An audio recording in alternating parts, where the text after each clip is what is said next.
Happy Friday. It's August 11th, 2023. I am at Joel Pearl, and as always, it's time to get in the weeds. I have the one, the only Mr. Swifty himself, Jeremy Lambert's here. Hey, Jeremy, how you doing?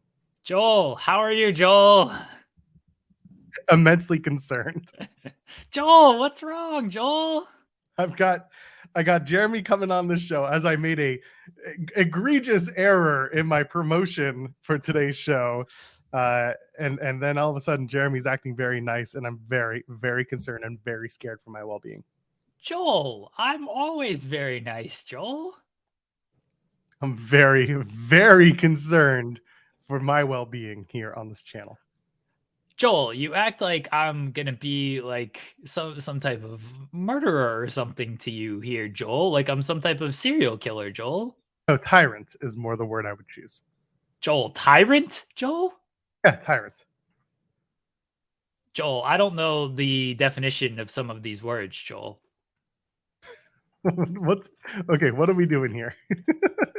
Joel, what are you talking about? What are we doing here, Joel? Oh God, I am so concerned. I'd be less concerned if you'll all leave a thumbs up on the video and subscribe to us here at Fightful Overbooked. Maybe tell Jeremy to stop being a weirdo by sending us a super chat.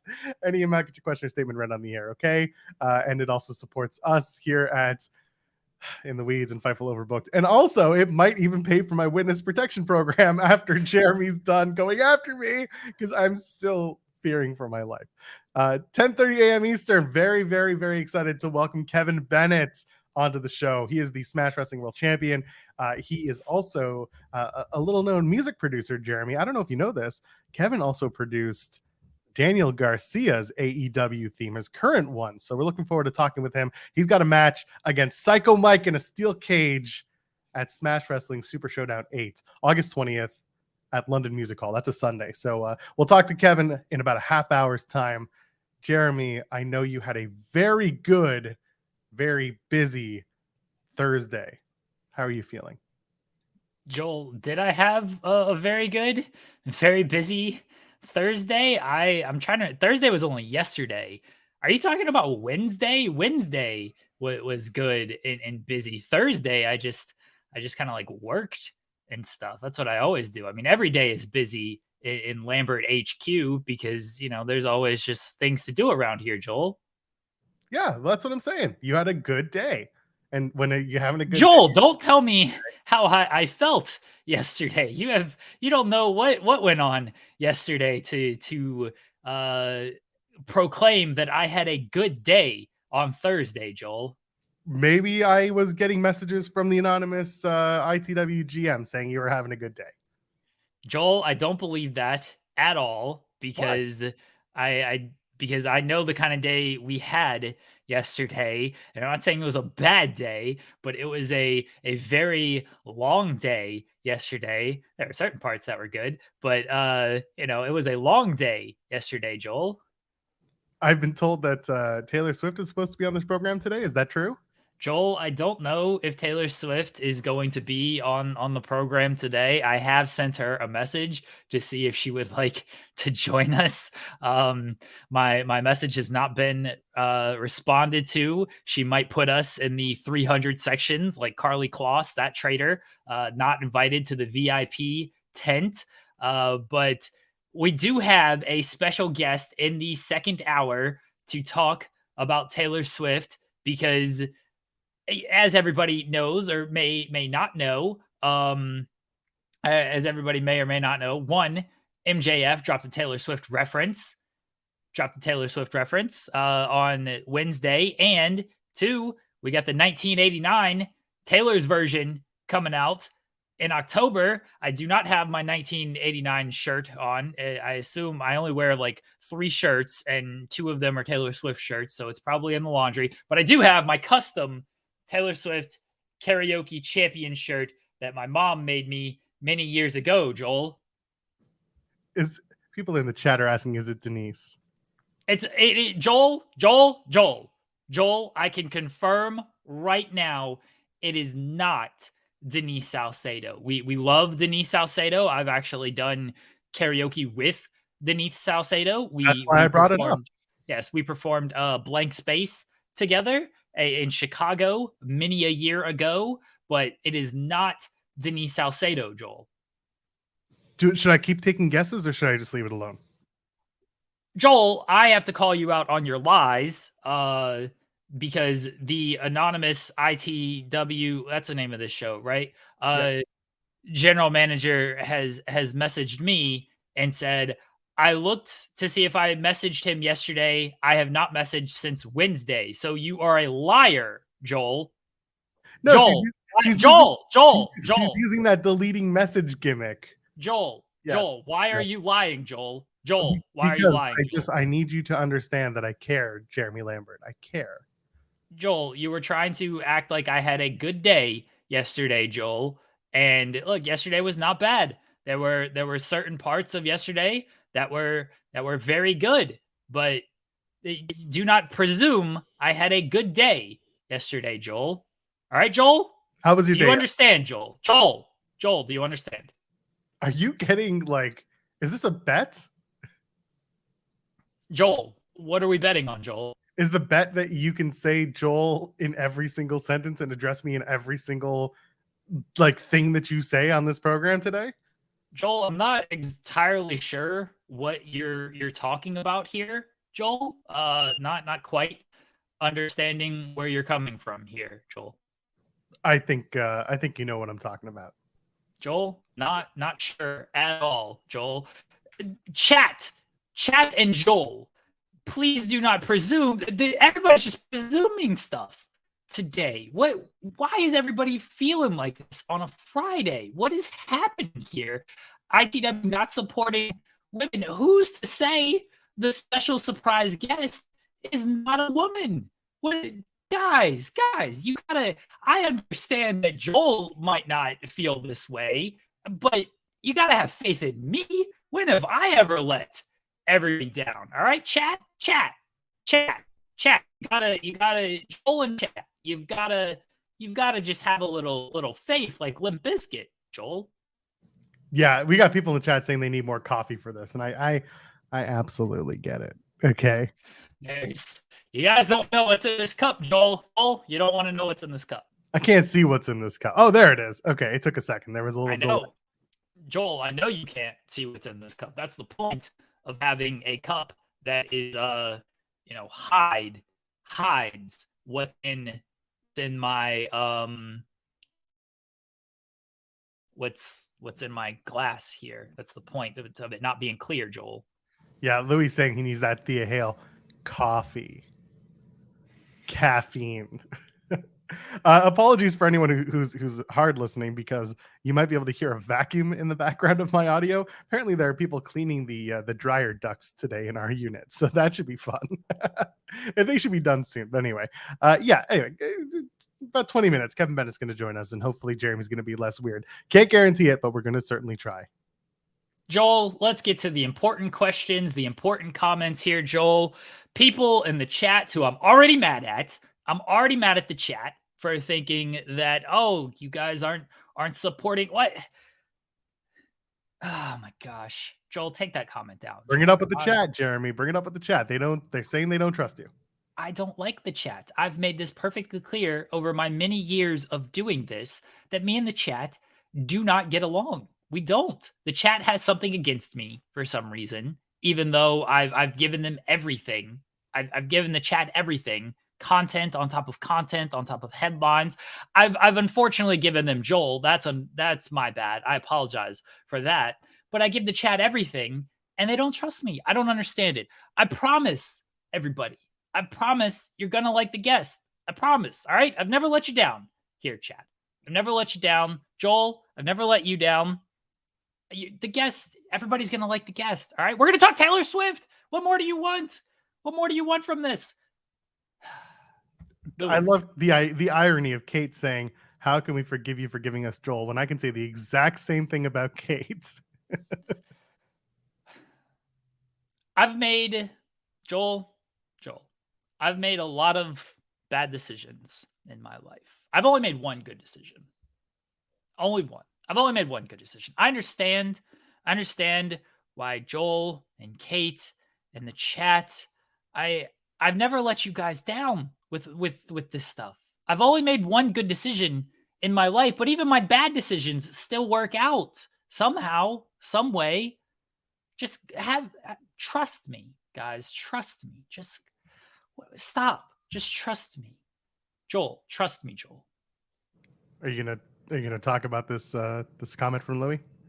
Joel, Louis sends a comment that says, "What are on Roddy's T Swift playlist? I've got Mean, I Knew You Were Trouble, and We Are Never Ever Getting Back Together as guarantees. He seems like a huge Speak Now Red Era Swiftie." Joel, that was Louis' comment. Joel, those are fantastic choices. Definitely on the playlist. I do think Shake It Off would have to be on there as motivation for him. There's probably some good Reputation stuff, maybe very in his feelings of being mad about things. I could see something like Don't Blame Me being on there because, you know, the love is making him crazy over this, and he's not happy about it. So I could see that. Some Reputation could be on there, especially when he attacks Adam Cole or MJF. I think we're going to get a lot of the Reputation era Roddy Strong. Joel, what do you think, Joel? Joel, what do you think? You think Roddy's going to join the Kingdom? No, that's on an era, Joel. I asked What about. if the next album's called The Kingdom, and I'm just very much ahead of the Taylor Swift saga of albums? I don't Because think finally you are. Joel. She's found her love, and she is joining the Kingdom. Joel, so is Roddy. Joel, I don't think you're right. Why not? Why can't that be right in this case? Joel, I don't think you're correct. You say that, but I don't think you really mean it. Joel Scott George says, "I believe in you, Jeremy." Thank you, Scott George. That's the first mistake. Kate sent us a super chat saying, "Jeremy, can you identify the other guy on screen by name? Who is this other guy?" Joel, you got to pull up the chat, Joel. Come, I don't like putting her last name up on the screen for weirdos. Joel, that's fair, but Joel, she should, not use the last name then, Joel. I agree. That's her mistake, Joel. I agree. So I ask again, who is the guy on screen? Who is the other guy? Joel, there's Joel and there's me. That's it. Who's on first? Joel is never on first because that implies he does not strike out. I don't strike out. It's actually quite amazing. No, you always strike out, Joel. This is the worst. This is the worst bit we've ever done. And there have been some stinkers, but buddy, we are absolutely just awful at this one. Joel, who is to say this is any type of a bit, Joel? I don't understand what you're talking about, Joel. What podcast did you listen to that started addressing people by their first name over and over and over again until they couldn't take it anymore? Was this an impulsive thing? Were you listening to another Drew McIntyre interview and Drew just kept saying the interviewer's name over and over again? Joel, the last Drew McIntyre interview I listened to, he referred to himself in the third person. He kept saying, "Old Drew McIntyre" is what he called. Old Drew McIntyre is coming for Gunther. Old Drew McIntyre is coming for that Intercontinental title. He kept calling himself Old Drew McIntyre. And it honestly kind of popped me, Joel. But Joel. No, it's not an impulsive bit. I did listen to Impulsive to get Logan's comments on the WWE. I've not listened to any sort of podcast that does this kind of bit, Joel. I try not to steal from other people, Joel. I try to come up with my own bits, Joel. And sometimes they work, and all the time they work, Joel. One of your children got you up to this, and I know it. I know. No, my children don't know who you are, Joel. They've made that very clear. That's they have no idea who you are, Joel. Multiple times. Although one of them has before, so there's that. Joel, I think you were once again lying and misremembering. You've already been caught in one lie today, Joel. Do you want to go for another lie, Joel? We're gonna line them up off screen one by one and just do you remember? No, we're not gonna do that. Joel, we're not putting the children on screen. Once again, Joel is off screen. We're putting them one by one off screen. We're just gonna point and just that's gonna be that. We're not gonna do that, but that's how we're gonna Joel, I'm getting a message from the wife who she is now. I'm not going to call her a liar, but no, she's incorrect. She is incorrect, and Joel is completely incorrect. Joel, you were incorrect as well. I highly doubt that. I don't think I'm wrong. But Joel, I do think Joel, what? Joel, you're wrong. What? Joel. We're 15 minutes into this thing and I'm already regretting doing this show. Joel, what's wrong, Joel? Do we need to talk, Joel? Do we need to have a chat here on this show, Joel? What's wrong, Joel? Joel, this is a safe space. It's only us. I don't It's feel only very us. safe. Joel, Feel it's only us. It's only us here, Joel. Nobody else is around. It's just me and you. Look me. Look in my eyes, Joel. I'm not going to sing the song. No, Joel. That was low hanging fruit, Joel. Don't go after the low hanging fruit, Joel. Have some pride. Have some pride and respect for yourself, Joel. Is that what this is all about? How are we feeling today, Joel? How are we feeling? Do you want me to tell you how you're feeling since you told me how I was feeling on Thursday, Joel? The worst part is that you started this bit before we went live. This thing started as I was preparing the show. What are we doing? Joel, what's wrong, Joel? Everything. Speak to me, Joel. Absolutely. Joel, just let's chat. What's wrong? What do you want to, Joel? Joel, what do you want to talk about? Should we talk about your interview with Teal Rhodes? Joel, that was a lot of fun. Teal Rhodes was a very good interview. Yeah. Shout out to Teal Rhodes. She was fantastic. Shout out to Teal and Steven Jensen for setting that up, Joel. I hate this bit so much. Joel, what's wrong, Joel?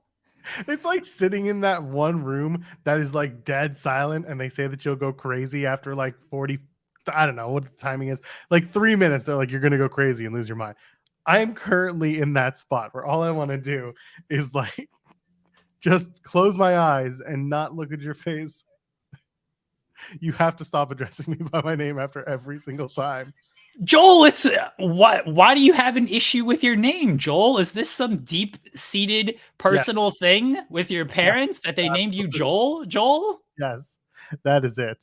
Joel, let's go back to when you were a child, okay? Let's go back to your childhood. You're not my Joel. therapist, okay? Let's go, Joel. Let's go back to your childhood, Joel. What's your earliest memory? No, you're not my therapist. I'm not Alexa Bliss. But if you keep this up, I will go on hiatus, okay? Joel, when was the first time someone called you Joel and you were like, I don't know about this, Joel? When was the first time someone said your name, which is Joel, and you were like, that name just doesn't sound great to me, Joel? When? You gotta make this stop.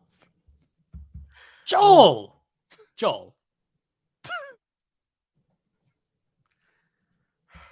Jesus, take the wheel is right. Joel, sorry, Joel. I clicked off that. That's Joel. okay. I apologize. It happens. My eyes were closed. Joel. Shit. You read one report about people feeling uncomfortable when their names are repeated, and suddenly you're just a menace. Joel, what is wrong, Joel? You're gonna carry the show all by yourself. I'm gonna sit here in the mute position. Joel, how is that any different from any other show, Joel? No, stop it. I run this damn show. I'm the one who keeps this stupid thing going. Joel, again, these lies here, Joel. What are we doing here? Call him Joe Pear because he takes no L's. That's right. Chi-Town Spurs gets it. Joel? Shut up, Ryan. Joel, what are we doing? Joel, did you know we have to do more content today? Me and you? Let's quickly talk about that. Fightful Select after we're done here. Jeremy and I are going to be, I guess we're going to go live and do the Q&A because unfortunately Sean Ross Sapp sustained a concussion. He is unavailable to do that. We do wish him well. We hope he gets well soon. But yeah, as a result, Jeremy and I are going to be doing the Q&A provided I don't lose my mind first and knock myself out somehow. Instead, we have a bunch of questions over on Fightful Select. If you want to add to them and you're a Fightful Select member, go ahead and get those questions in. Sean said he's going to feed us answers in some cases. Hopefully he gives us the right answers. Otherwise we'll look like idiots. But otherwise we'll answer all the questions that you have for us that are, if you just got questions about us and wrestling and stuff that we wanted, we're in. Yeah, just do that. Joel, please do not encourage these people to ask questions about us, Joel. But Joel, I can confirm I do have the cheat sheet from Sean Ross Sapp, who we wish very well as he suffered an injury. So rest up, old Sean Ross Sapp. I'm sure he's very thankful he doesn't have to do a podcast with you, Joel. He never did. He never does. Joel, why did you tell Ryan Sullivan to shut up? Joel, what did Ryan do, Joel?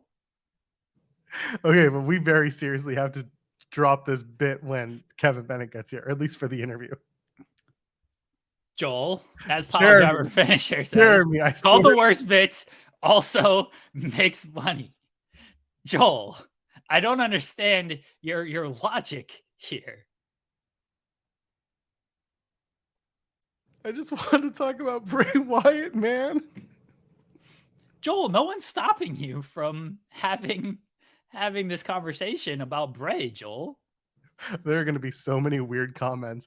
They didn't talk about wrestling until the interview at 10. I'm being confronted, Joel. Good. I'm being confronted right now. Good. Joel, the anonymous ITW general manager is so upset at this bit that she has entered the room. She's been messaging me to tell me to stop.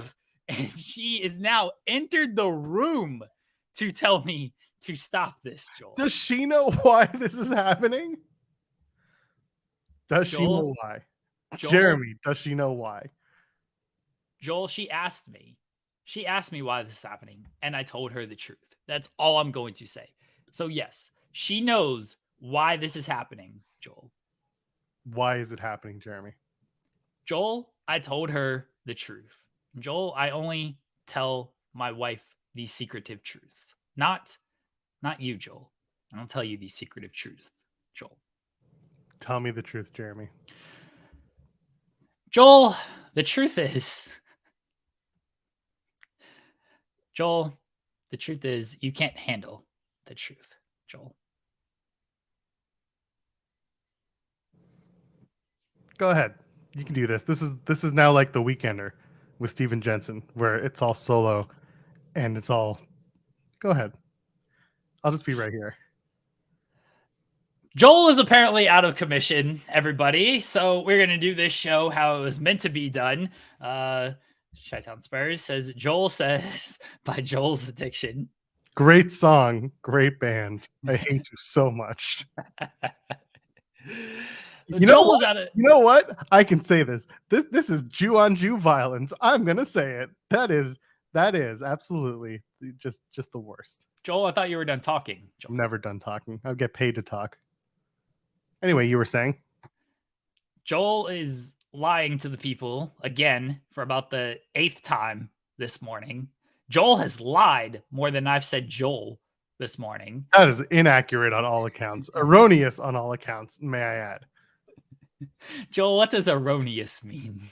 It's wrong. It's wrong. It is wrong. It's wrong. Joel, do you want to talk about Bray Wyatt? We can talk about Bray Wyatt. We don't have time because our guest is scheduled to join us in 4 minutes. And there is a lot more on the bone than the Bray Wyatt story of 4 minutes of talking. And then we got to talk about MJF and Adam Cole at All In, pulling double duty. And then we got to talk about Dynamite in general, just our little hints here and there. And then we got to do our SmackDown and Collision previews. There's plenty.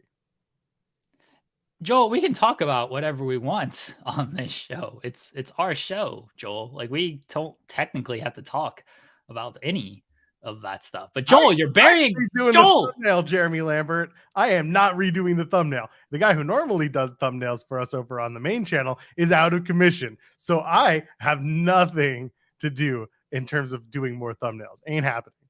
Joel, the thumbnail should just be This would scare No, viewers off, stop Joel. it.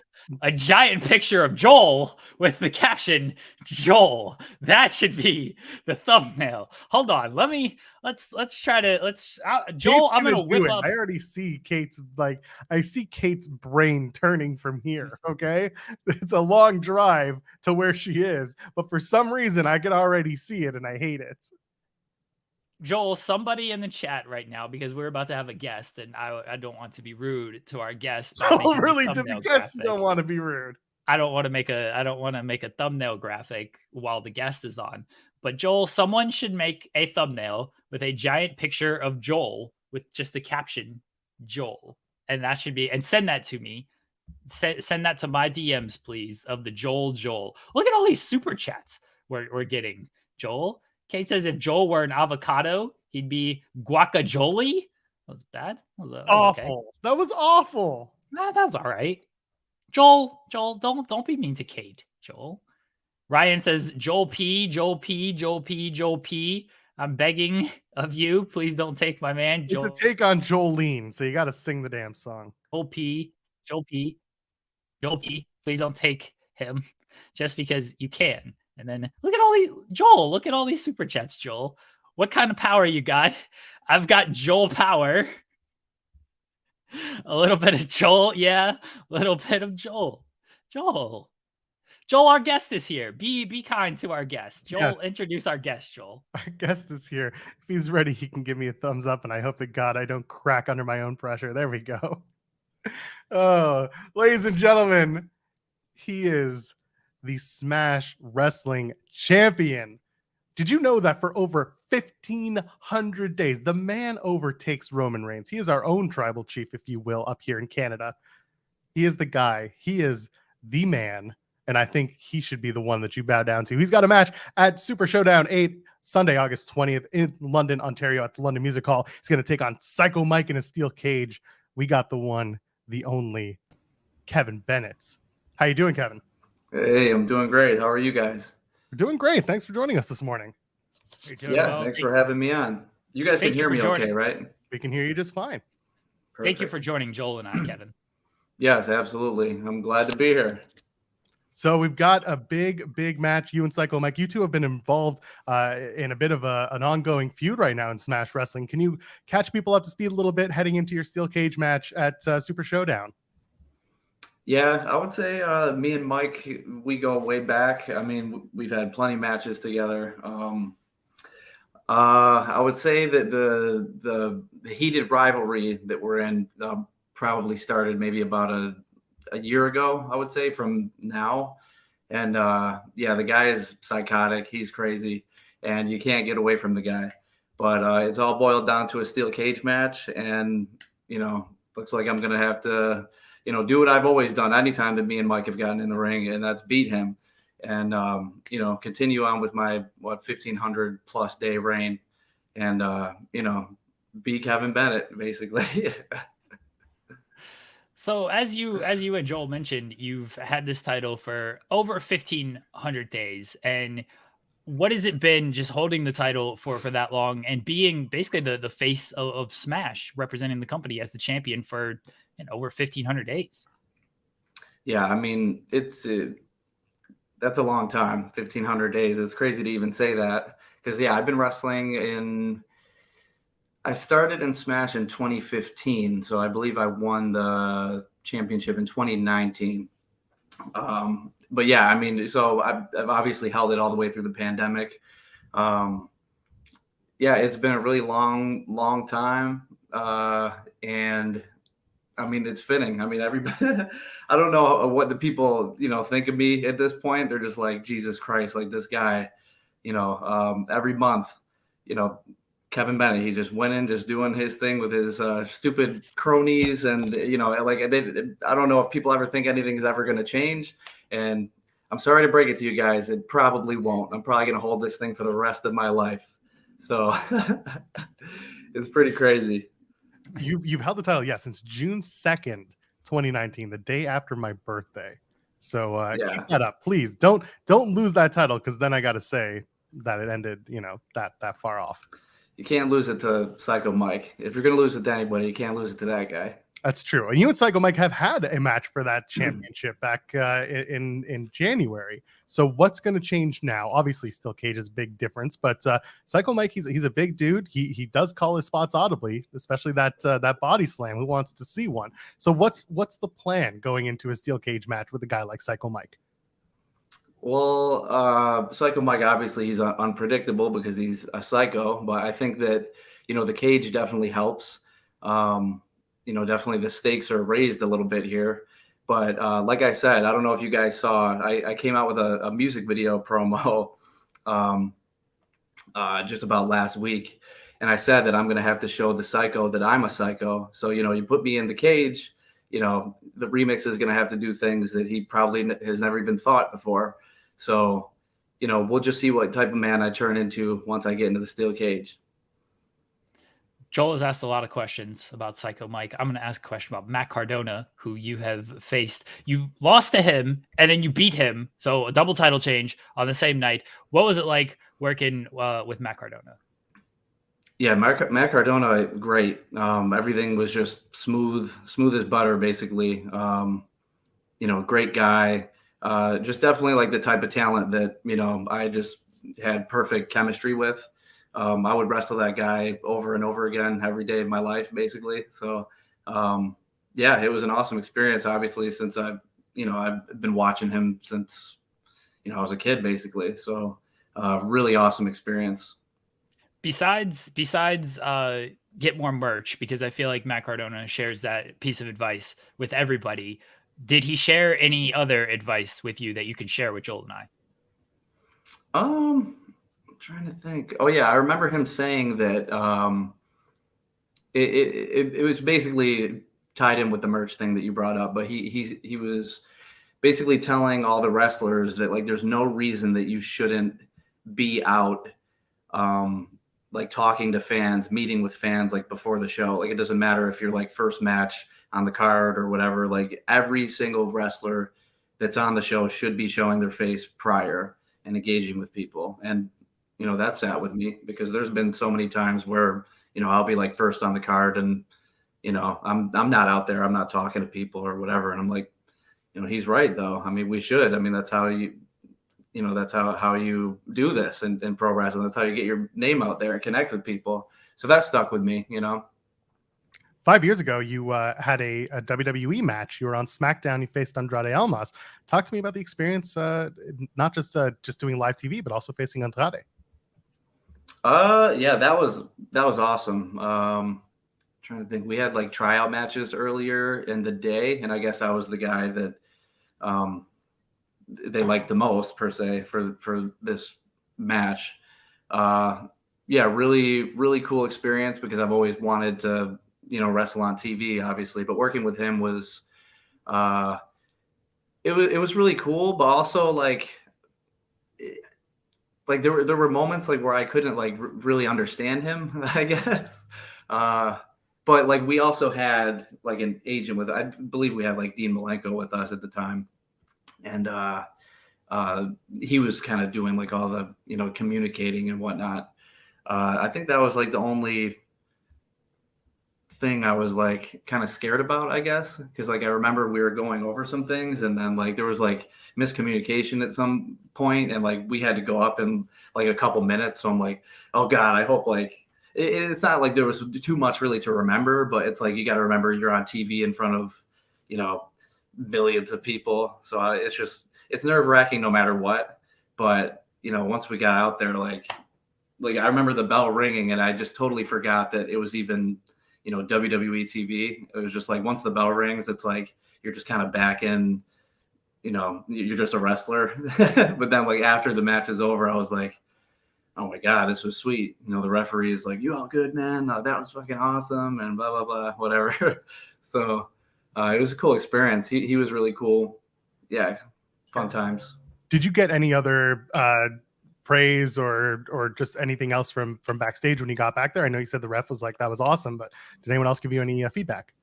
Yeah, a bunch of people came up to me. I remember when I came back in through Gorilla, Vince McMahon waved to me and said thank you, and I thought that was like one of the coolest things. Yeah, a bunch of people like came up to me like they complimented my selling. So like little side story, I think they were thinking about changing Andrade's finish at the time, and from what I heard, I think it was like maybe the local talent that he wrestled the week prior. I guess they just didn't like the way that the DDT looked on that guy. So like they were probably just going to scrap the move. So they actually had me take the move like, I don't know, 4 or 5 times before the match. And I just remember them being like, oh my, because I just basically just plan on my head, you know what I mean? Like, and I just remember people going, man, that looks amazing. Like you do that on television, it's like, it's going to be golden, you know? So, you know, sold it the exact same way that I did when we practiced it like 5 times. And yeah, that's what they just kept saying afterwards. Like, man, you made him look like $1 million, blah, blah, blah. So I felt good. And I remember somebody telling me to like stand aside. And I hear these stories all the time, like stand aside, man, somebody's going to come and talk to you. And, you know, anybody you talk to that hears something like that, it's like, oh my God, I'm getting a contract. Like this is it, you know, but nobody ever ended up talking to me or anything. Which really isn't a surprise, but yeah, it was cool for like a good half hour after the match. And then, yeah.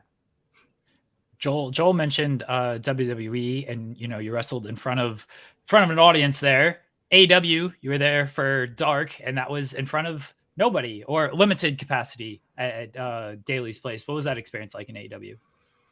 Yeah, that was really strange, obviously because of the pandemic. So, you know, just like all like the COVID testing and like all the, you know, paperwork that you had to bring, and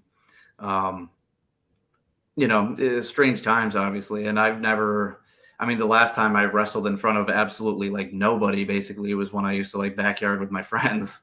And so it gave me, you know, yeah, vibes from, you know, like childhood almost. Cause it was like, it's not like you weren't wrestling in front of nobody. Obviously, you know, the other wrestlers were, you know, ringside, like being fans. So, I mean, that was cool, but it's like, you know, it obviously would have felt a lot different had, you know, we've been in an arena with thousands and thousands of people. But yeah, it was still a very cool experience, you know, just to see how they operate and everything. And yeah, it's still a really awesome experience.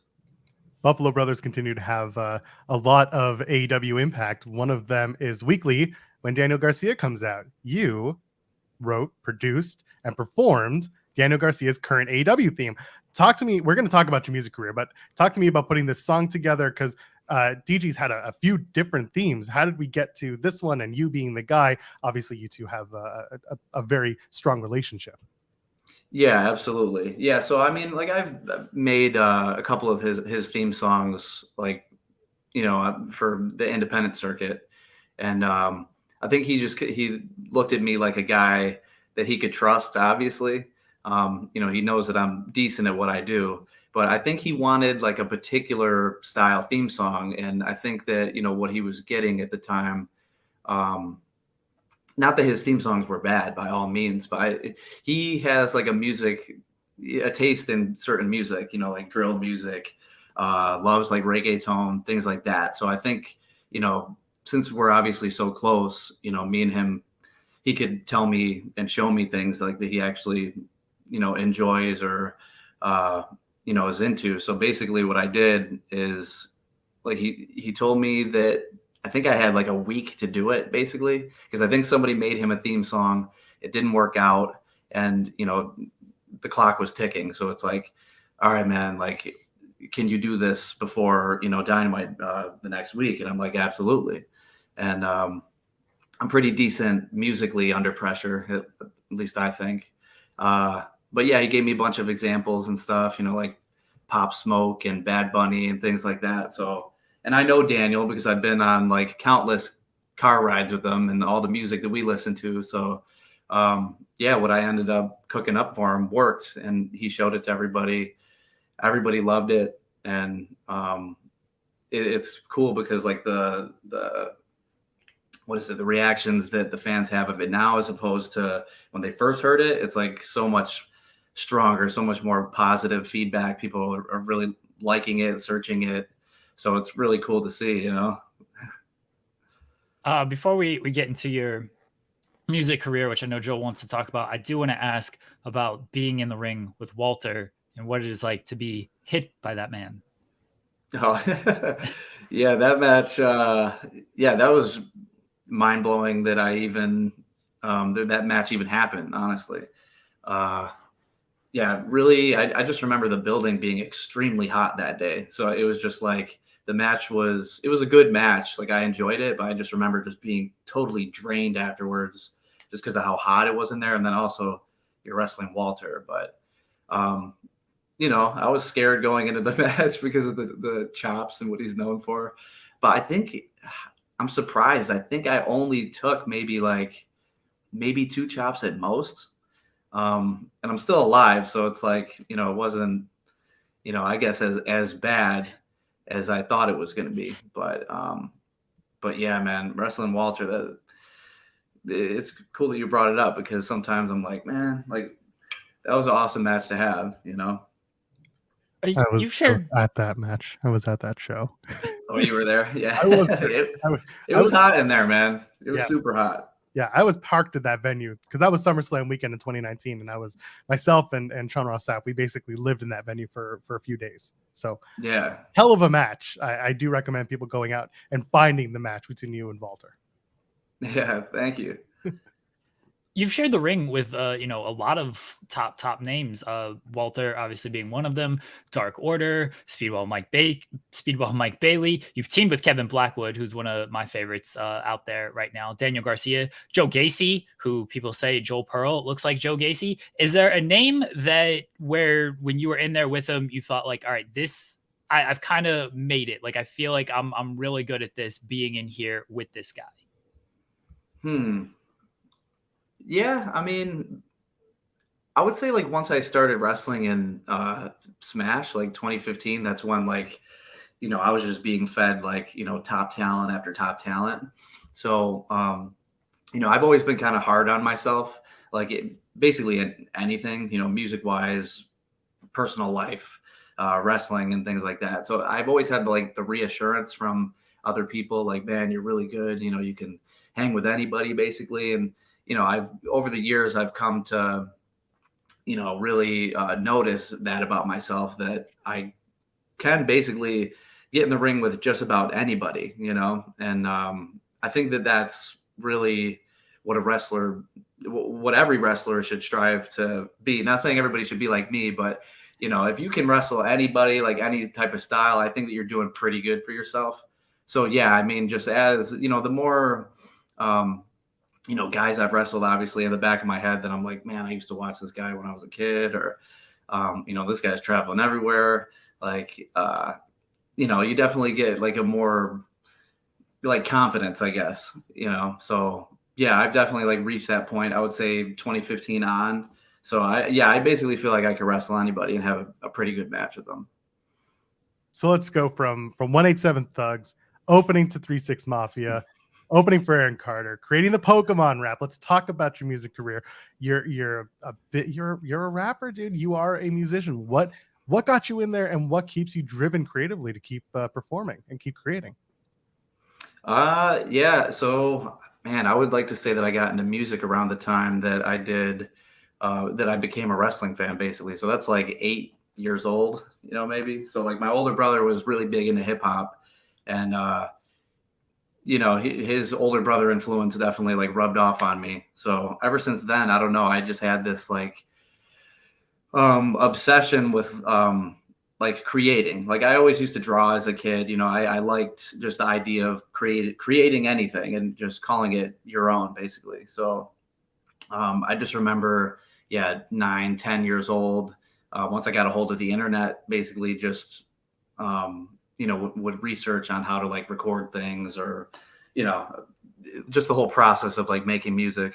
And, I never dropped it, and just ended up doing more and more research every year, got better and better, never went to school for it or anything like that, all self-taught.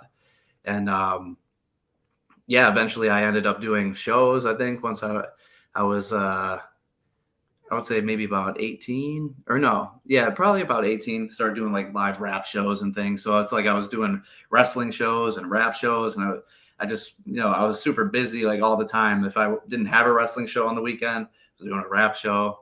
Yeah, I mean, it's basically just been a big journey of me. And the way that I look at it is just, I keep just progressing and progressing, trying to learn more about mixing, mastering. And I just want to be that guy that can take pride in basically doing it all himself, with, no help from anybody else, basically. It takes a lot of time, obviously, and it's taken me years to get to the point that I'm at now, but it's been a blast. And, I love making music. So Joel and I've had Alex Hammerstone on before, and he also kind of does music and wrestling. So two-part of question on this. Of one, he was telling us about the parallels to wrestling and music careers. So I would like to know your thoughts on the parallels. And two, influences in music, because I am a hip hop fan myself, a fan of rap, and so I want to know your influences when it comes to that genre. Yeah, absolutely. Yeah, like with it's cool because, like, I mean, I had started wrestling before I started doing live hip hop shows. So I remember doing my first show. It was like, I was a natural at it, basically. I just remember, there was a lot of people there, and I just remember getting up and, like, trying to get the people going. I just felt like I was at a wrestling show, basically. It's basically like the same thing, to me at least, the same feeling, same adrenaline, like, it just felt very natural to me. But yeah, like as far as influences, definitely, I mean, just like New York style hip hop music. Like that's what I listen to a lot now, is like a lot of, like 90s New York hip hop. And one of my biggest influences, and there's some people that like laugh at me for it, but it's like, I really don't care because it was definitely my childhood. But like 50 Cent was like a big deal for me. Love 50 Cent. Like that man, obviously a good rapper, but, made so many hit songs, man, like so many moments in my childhood. And I just always wanted to be like him. So when I started making music, like it was basically like, I thought I was like a, sixth grade version of 50 Cent, basically. So, yeah, but New York style rap, like so like Jay-Z, Rakim, like all those, New York rappers, that's just like my bread and butter, basically. Nas, Biggie, all those guys. Anybody who's making fun of you for liking 50 Cent, I don't understand that at all. Like that's Well, crazy to me, because I guess because like he wasn't really looked at as much of like a lyrical, I guess, rapper. I mean, if you want to compare him, like I guess you wouldn't put him in like a top 5 like rappers of all time, right? But I mean, I just thought he had it all, So I thought he was the coolest thing ever. The songs were amazing. The raps were really good, But I've heard that from like just hip hop like connoisseurs, basically, that look, if you understand the lyricism part of it, if you were not influenced by Get Rich or Die Trying in some way, like as a hip hop fan, as a music fan, as a musician like Joel, then I have no idea, what you're talking about, because that is one of the most influential albums of all time. Oh, absolutely. Yeah. Every song's a banger. I just went to a 50 Cent concert the other day. It's his final lap tour, man. Yeah. So like, I had to be there, and it was a blast. So in other interviews, this is my last question for you. In other interviews, you talked about fatherhood, and I'm a dad too. My son is 16 months old. Christian Cage once talked about, his daughter at the time was 1 and was being a daredevil, so that's what she got from him. My son, unfortunately, looks a lot like me, so that's what he's got going for him. With your kid, what are you seeing as she grows? That not only are you learning as a father, but like, what has she inherited from you? Because I know at one point you talked about the artistic side maybe being part of that. Yeah, definitely. Well, so my whole family basically just calls her my twin because like we look alike. And she doesn't look much like mom, unfortunately. I mean, I see little bits and pieces, but she's mostly me. Growing up, like, I mean, she definitely has like she just loves like music is one big thing, because she's always there seeing me she's helped me make songs before. I mean, that's all she's really been around, with me. But like, even if she's watching, movies or, TV shows and things like that, she just loves the,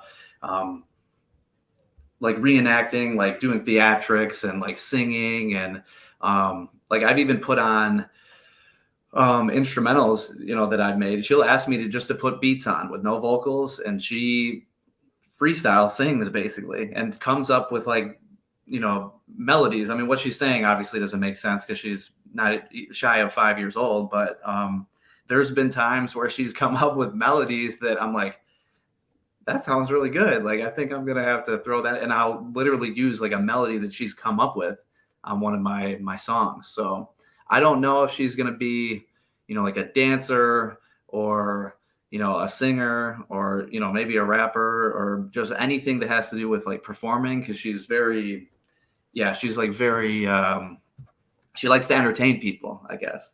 So I mean, she's a lot of me. She's got like a little bit of her mom in there, but I think I'm taking over when it comes to this kid. Kevin, thank you for joining Joel and I today on the show. We really appreciate it. Let everybody know where they can find you at.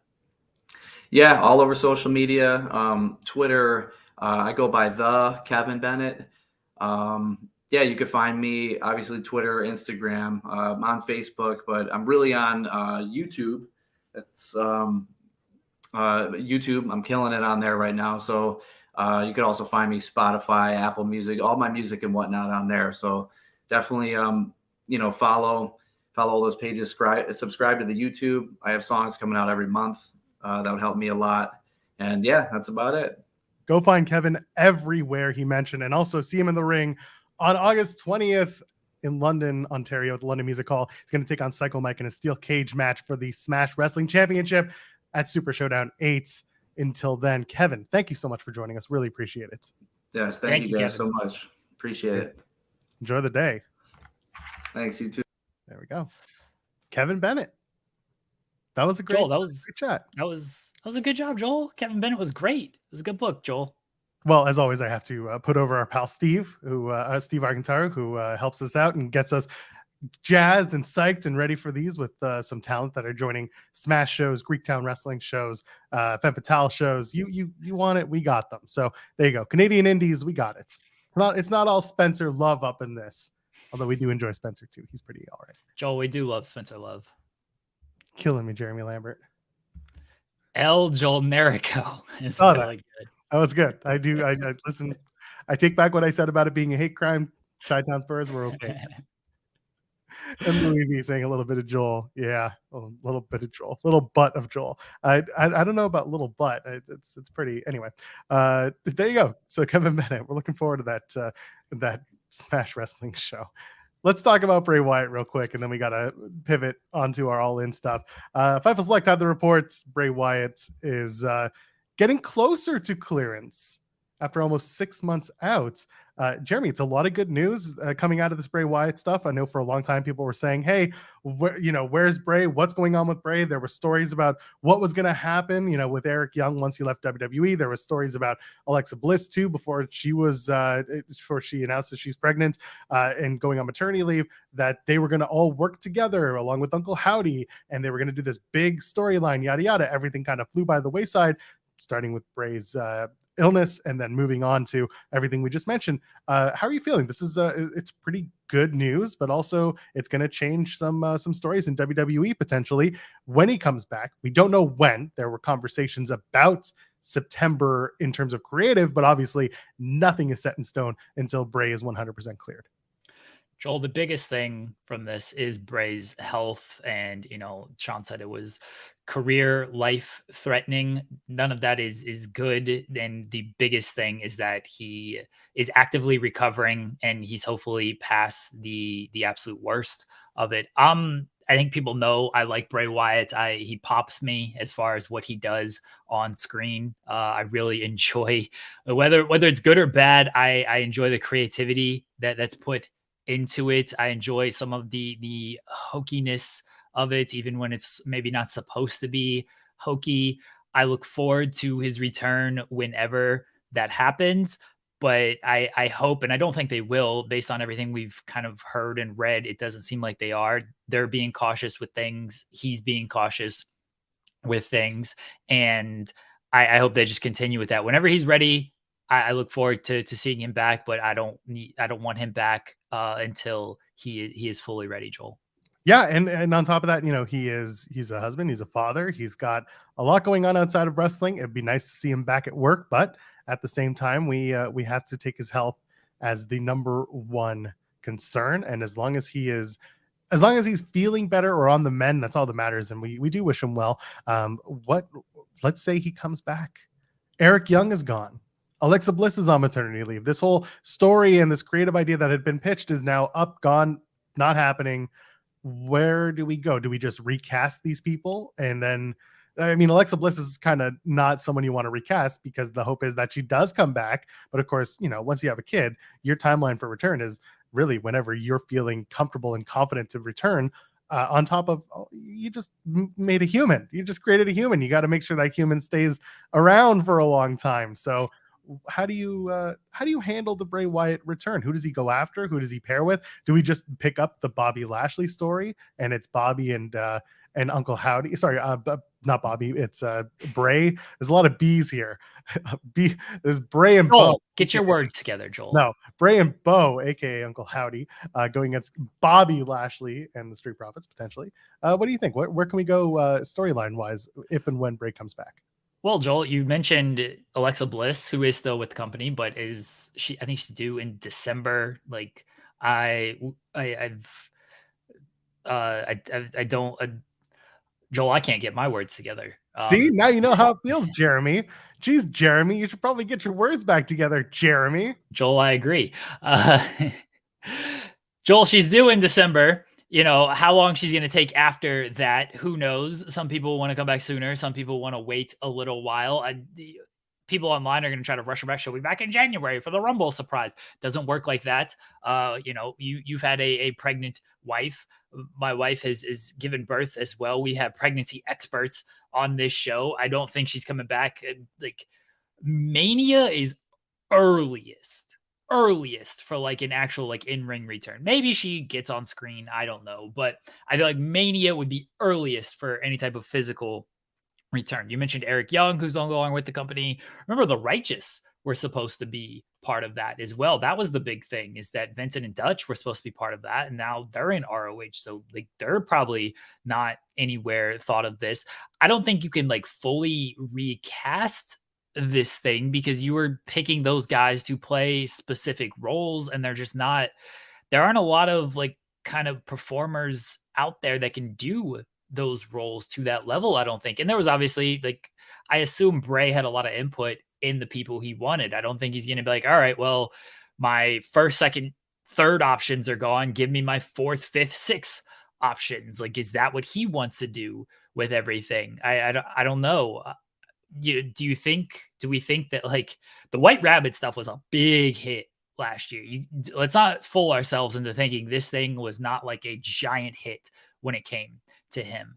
Do we think that they try to do some viral thing to kind of build up his return again, or would that be diminishing returns because they just did that last year, Joel? And if they do try to go with a viral thing, like, yeah, what actual character does he play? Because we saw him the last time we saw him on TV, he was working with Uncle Howdy and that whole thing, and that wasn't fully for me.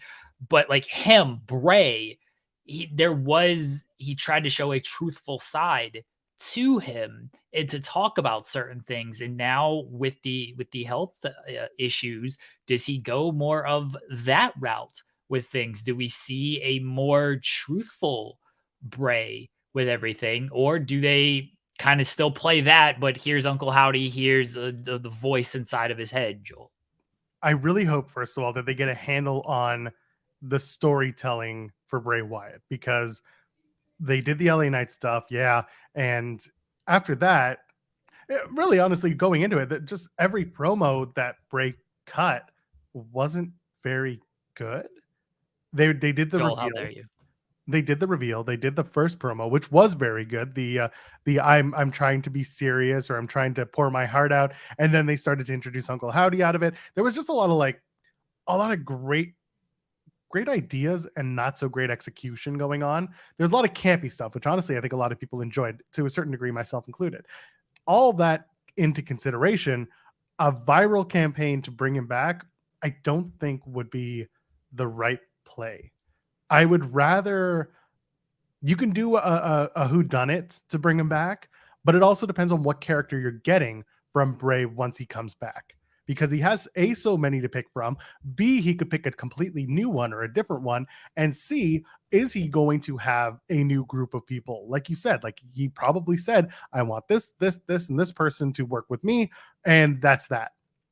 What if he just kind of throws his finger in the air, runs around 3 times, and says, "Nah, give me the schism," and then all of a sudden you've got Joe Gacy, GYV, and Ava, the Rock's daughter, as the new Wyatt family, along with Bo and Bray. Maybe that's what you do. But I do think that once they know, they'll have a little bit more time to sit and by no, I mean know that Bray's healthy enough to come back and ready to go, that they'll start, building around Bray and his return. And I know people are saying GYV is leaving soon. Well, we don't know that, because they may have said that they're leaving, but then you've got Dave and the Observer saying it's actually 2024 and not October of this year. So who knows? Anything can happen between now and then. They may have made a decision, but it doesn't necessarily mean that they can't just sign something all willy-nilly if they're, incentivized. Joel, what about Karrion Kross? Because sure. Karrion Kross has said he wanted to work with Bray. He's praised Bray. Karrion Kross is he's around. He's doing things in the company. It's been a year since he returned, and he got off to kind of a hot start, attacking McIntyre as part of the Roman segment, and then he had the feud with McIntyre, and basically everything since that feud is, there just hasn't been a lot. I feel like he's tried. I feel like in certain aspects they've tried. A lot of it hasn't hit. A lot of it hasn't caught on. A lot of it's been very short-lived. Like, I don't think he's had a big pay-per-view match since the McIntyre stuff, right? Like, he was in that Slim Jim Battle Royal, and I didn't recognize him. I was like, who is this person? I know the hair kind of throws me off a little bit, but I'm like, what is happening here? Like, Karrion Kross is somebody who, and I know it's not going to be for everybody, and I understand that, but for Kross, I feel like that might be a good play, because he ain't doing a whole lot elsewhere. Yeah, it's true. Kross isn't doing much. Someone had pointed this out on Twitter. The Karrion Kross story does cause change within the talent that he fused with in WWE. This is from, I can't believe I have to say this live on the air, Slappa_WWE on Twitter. They mentioned that he took away Drew's temperament because Drew betrayed Sheamus with ease, right after their feud with Karrion Kross. And then he took away Madcap Moss's joy. There are no more jokes, and now Madcap is back to being Riddick Moss. He took away Rey Mysterio's patience, because the week after Rey spent this whole time saying, no, I'm not going to hit my son, I'm not going to hit my son, he hit his son. And then he took away Nakamura's honor, because Nakamura then turned heel, and next thing you know, you've got Nakamura going after the World Heavyweight Championship. There's a lot of TikTok here, and I don't think that WWE, I think they stumbled into a lot of this. I don't think this was planned, but I think now that it's been pointed out and it's gotten some traction, there is a chance that they start kind of working on that and building off of that. That being said, that sounds a lot like a certain Fiend character used to do when he would match up with people. He would change them. So your idea of pairing up Karrion Kross and Bray, it's not far-fetched. It would work. It would just have to be more than just, oh, if you face off against these guys, you become a changed man. You'd have to figure out what that looks like. Joel, I want to correct you. You have lied again. No, I assume you did, actually. I assume you saw a chat from earlier, and this is why I tell you don't actually check out the chat, Joel. Dave, I don't think anywhere said that Dyad are their expiration is 2024. In the Observer, which I have pulled up right now, it is the belief is that Jagger Reed and Rip Fowler, the Dyad, are still leaving when their contracts expire. The expiration date is 10/14, so October 14th. I know somebody in the chat said that Dave said it was 2024. This is why don't listen to the chat, Joel. Joel, I told you not to listen to the chat. So I want to put the correct information out there that it is still, Dave has said October. We have said October. The Dyad have said October. So maybe listen to them. Go ahead, Joel. Nah, that was my one comment. Nah. Okay. All right, Joel. I just want to, make sure we're presenting factual. We can't have you like my mom on here lying that Charlotte Flair won at SummerSlam when Charlotte Flair did not win at SummerSlam. Well, she did because she didn't hit the pin, right? I agree. So here's a funny story. Maybe funny. I don't know. But Joel, I think my mom, who like only keeps up with wrestling through my Twitter, I think she saw my tweet that like Charlotte was the only person who didn't lose at SummerSlam, and so she deduced that Charlotte won in that match. So you're the liar, is what we're getting at. You caused Joel. I didn't lie. False Joel, information that led to your mom believing that Charlotte won the match. Joel, did Charlotte lose at SummerSlam? She was not the winner at SummerSlam. She did not walk out with the women's championship. Nor my mom needs a media literacy class if she is going to make assumptions here that, oh, Charlotte didn't lose, she must have won. My mom needs to do a better job of not taking my tweets all that serious, because my mom will like message me and think like I'm getting fired or that I have like legitimate heat with people. Well, yeah, she was a co-loser. Exactly. So you spread that. Joel, she didn't get pinned. And you upset your mom. Joel, she didn't get pinned. Joel. You gave your mom as far on the Karrion Kross thing, I saw this. I saw it on Reddit, actually, Joel. The same thing of like, oh, it changes people and blah, blah, blah. Like, it seems like a very, hey, we talked about this the other week of like, fans like to theorize things to help it make sense in their head that the actual companies don't put any actual stock in. And it can, maybe they should be like, yeah, we thought this all along. Like, the fan theories are amazing. I got to give like all these fans credit if they can theorize this stuff in their head of like, look, it all makes sense. It's like, yeah, I mean, look, if you want it to, but does the company think that? Probably not. Should they? Maybe. It'd be good continuity. Here's my pitch. Here's my pitch, Joel. Joel, you ready for this pitch? Karrion Kross, Bray Wyatt. The Fiend I love The Fiend, by the way. He ruled.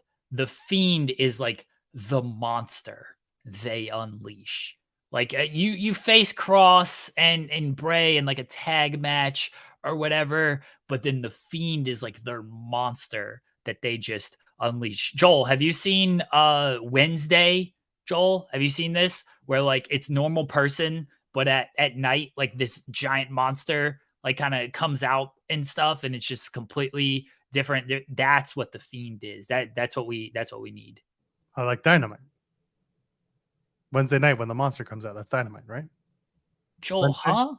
What monster comes out on Wednesday, Joel? You said Wednesdays, and Wednesdays are Dynamite night, so I assume that Wednesday night is Dynamite. So the you're using the monster is Dynamite. Dynamite is a monster. Joel, it's the Fiend, not Dynamite. I don't know. You're talking about this big person who's going to come out and beat up people as the Fiend. What if it's just Abyss? Joel, that actually rule. Abyss kind of rules. Love that to happen. Joseph Park, if you're listening, and I know you are because all the producers listen to this show, we need Abyss back right now. No more hanging out with AJ Styles. No more being his advocate on Talking Smack during the pandemic. We need Abyss back just once.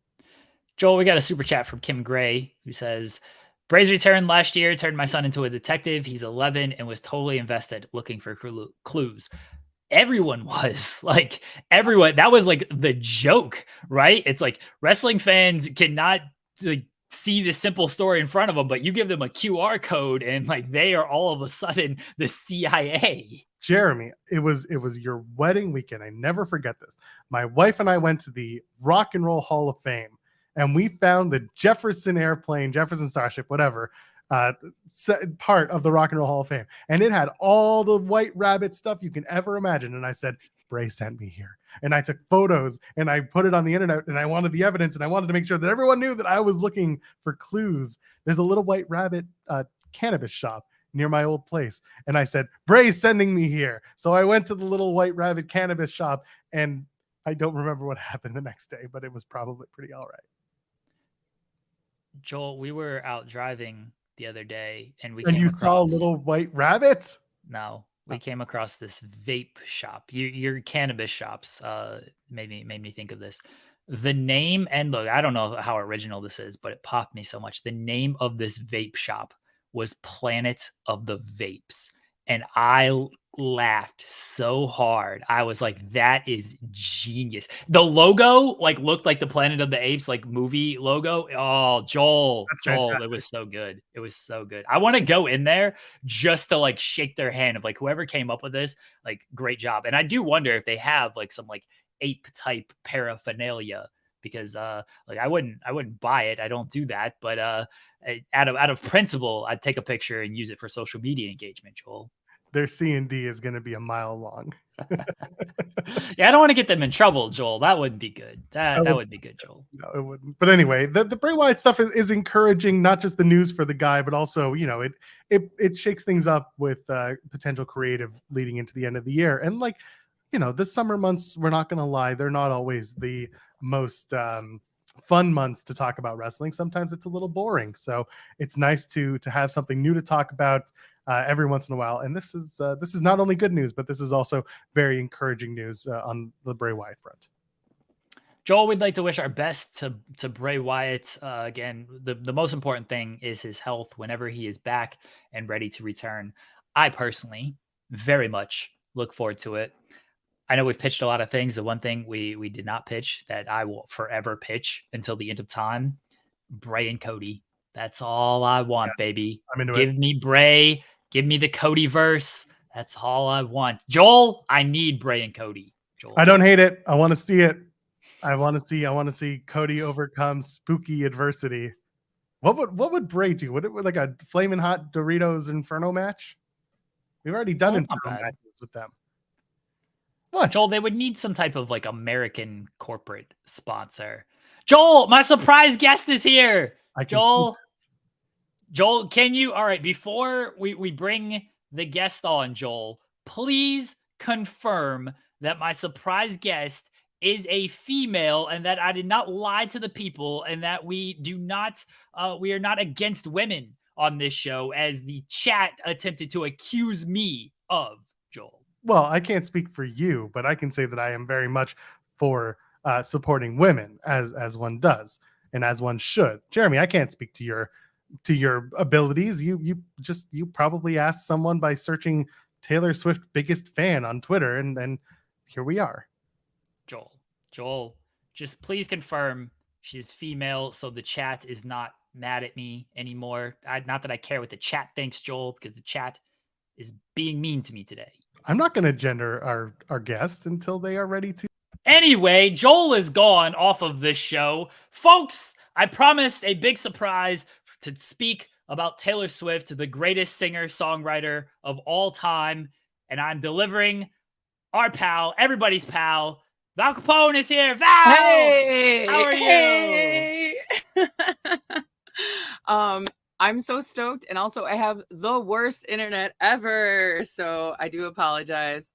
No, I was going to enjoy just hanging out, but it's good to see you, Val. How you doing? Hi, Joel. Oh, I'm so excited. Is everybody so stoked for 1989 Taylor's version? I have a blue puppy. Joel is trying to change the background on this show. I was trying to get the 3-person overlay. My bad. Oh. I just clicked the wrong one.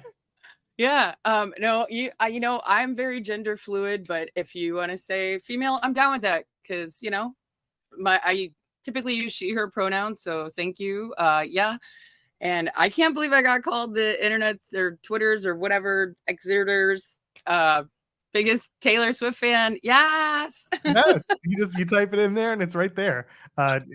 Granted, Denise Salcedo blocked Jeremy Lambert a long time ago for that. But I love Denise. She's my girl. And I got to intro her at Warrior Wrestling. And when she came out to Taylor Swift, I was like, this is how I know we're besties for realsies, because we're both like Tay-Tay fans. Yeah. I mean, I'm wearing a bunch of bracelets, you know, one from just about every era. Yep. I love it. Even debut. I'm wearing 15 because when I saw her in Nashville, she played it and made me cry because, you know, like seeing her sing it to that massive crowd and knowing that when she was 15, writing that song there and watching her play it in this, I started bawling. You know, Which Nashville show did you go to? Not the Rain show. I saw night 2. I saw the very controversial Maddie Healy. Oh, but yeah, but also, you know, I got to see Phoebe Bridgers do a duet with Taylor. So I blocked out the trashy Maddie Healy. So Val, what is your favorite Taylor Swift era? The impending take back that power Reputation era. Oof. Because now we got Bad Blood. Even though I'm also a Katy cat, so when that song came out, that kind of hurt my soul. But you're friends now. It's good. It's all I good. Know. When French cheeseburgers fry, and yes. Here's Bad Blood right here. This was given to me by the sweetest mama. She was super baby. Oh, she was a mega babe. And her sweet little darling daughter gave me this lover bracelet. I was wearing the outfit that I did ring announcing for Black Label Pro on Fight TV, where I had a glitch and I botched Josh Alexander's name, even though he's my bro. Way to go, Valfonce. It was during Double or Nothing. Yeah, Double or Nothing in Vegas. That's where it should live forever, by the way. And I was wearing like this like pink lame fringe dress, So I wore that to Tay-Tay because you know, Nashville fringe and pink lame. And I didn't have any bracelets to trade because I work like 75 hours a day and 85 days a week. And this little cute Cindy Lou who comes up to me and she goes, I love your dress. Can I give you a bracelet? And so I melted and she gave me this lover bracelet. She said, you're in your lover era. And her mom was like, just let her give you a bracelet. Because I was like, I don't have one to trade you. I'm a terrible Swiftie. I'm so sorry. And she's like, no, I love your dress. And then her mom was like smoking hot. And she was like, there it is. I think you're a bad bee. But she said the word, which I won't say because I don't want to demonetize you like I do every time I'm on Fightful Select. It's been an hour and some. You can say it. You're fine. No, I won't, because I'm talking about Taylor Swift, Dr. Taylor Allison Swift. And so then she gave me a Bad Blood bracelet. So I wear them every single day. And yeah. We can only curse in the name of Taylor Swift if we're talking Evermore or Folklore era. I'm an ever whore. I can't believe how many people trash that record. Like it hurts my soul. Like, we gotta fight these people. I will murder them all, even though the person that I'm seeing reminds me on the daily, honey, no murder. I'm like, I feel it's worth it. If they're trashing those albums, yeah, I feel like it's justified. Any jury in their right mind would let you off. I mean, that's like a get out of jail, literally free card. Like, yeah. And I will pass go and collect $200. Thank you very much. But yeah, so I'm an ever whore for life. Reputation is my favorite album because brilliant, even though prior to his very wrong things that I will not discuss because I'm a positive queen, Kanye was one of my favorite artists of all time. So that was very conflict for me as well. But the fact that she was able to take the power back and like reclaim the hellstorm that was thrust upon her because of something that very publicly like all but ruined her life in a very heinous way. Could you imagine millions of people deciding like, I hate Taylor Swift party? I mean, I couldn't even imagine. Like, I'm used to people hating on me. That's fine. I don't care. Like, if the worst part of my life is that somebody I don't even know is talking smack about me and telling me that I'm fat, I'm old, I'm ugly, I'm stupid, I'm not good at ring announcing. Oh, all she's doing is talking about blah, blah, blah, instead of noticing the hurricanrana off the top rope or whatever. You know what I mean? Like, that's fine. Like, thanks. Commentary is very difficult. And if I don't notice every single subtle nuance, I'm sorry. Please forgive me. Hate me in the comments. It's fine. I love my life and I'm having a good job. I got hit by a semi and lived when I was a teenager. I'm doing all right. You know what I mean? Like, I'm good. But I couldn't imagine the entire world hating me and creating like the snake emoji trend, but then like reclaiming that and putting out this amazing record of taking the power back. Also, it's like a love letter to the person that she became a smitten kitten with during that era. Oh, brilliant. Yes. So I love the doctor. I love her. It's amazing and like a little bit scary to me how people can leverage their fan base. Like it's I think it's amazing, but I think it's such a balancing act to harness that power. Yeah. I mean, and the thing is, I feel like I know that a lot of people hate on her for various reasons. Most of them I can't understand, but I try to have an understanding because everybody has the right to their opinion, even if I don't agree with it to a certain extent, right? Like if it's fueled by hate, like in heinous ways, like if you just don't like something, that's one thing. But if you hate somebody because of their gender, identity, race, whatever, then you're a freaking moron and please jump off a cliff, do the world a favor. But if you don't like somebody because you're not keen on their music or you just don't vibe, that's your opinion, whatever. But like Taylor does so much good for the planet. Like quite literally, she is pulling the US out of a recession. Like what? Like who has done that? Also, Cruel Summer came out years ago and is the #1 hit. Like who does that? Every single city she goes to, she has donated hundreds of thousands of dollars. Like, I mean, well, I shouldn't say hundreds of thousands of dollars. Most cities she's donated tens of thousands to hundreds of thousands of dollars to food banks. Like she just quite publicly, although it leaked, she didn't want to do it publicly because she is a very private person. She donated $100,000. She gave a $100,000 bonus to each of her truck drivers. Like Tall Dad, my father, has been a roadie my entire life. He's like the king of all roadies. He's on a small tour right now with REO Speedwagon and Tesla, which is pretty cool. My dad just broke his neck in May, and he's such a badass that he's like already on tour because he's an idiot. But, you know, that's why I work 75 hours a day, right? Because that's where I get it from. But like she just gave $100,000 bonuses to truck drivers. I mean, growing up as a roadie brat, it's a very lonely life being a roadie. And you don't get $100,000 bonuses. You don't even get the artists that acknowledge your presence. I mean, I was just having a conversation with somebody last night about another artist who's, I will not name because I don't like to be negative, but maybe the most famous vegan in the world. And we hate it when our friends become successful. Anybody that knows music may know who I'm referring to, who quite literally makes people turn and face the wall when he walks by. And I know this as fact because my family works in the industry. Taylor doesn't do that. She loves the crew. She learns their names. She knows their families' names.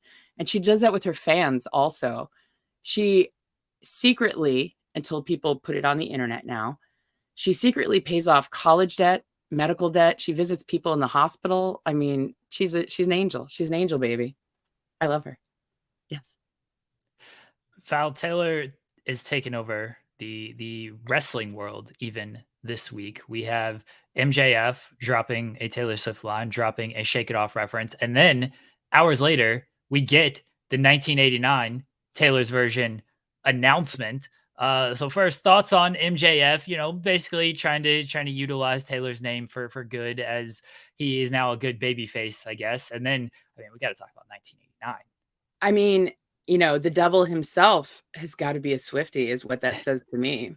And if that doesn't tell you what an angel baby Dr. Taylor Allison Swift is, I don't know what does.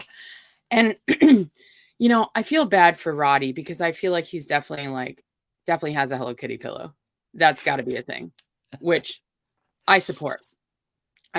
He bought it for his kid, damn it. He may have, but also, I mean, Hello Kitty that's a great tie-in because Hello Kitty is from London.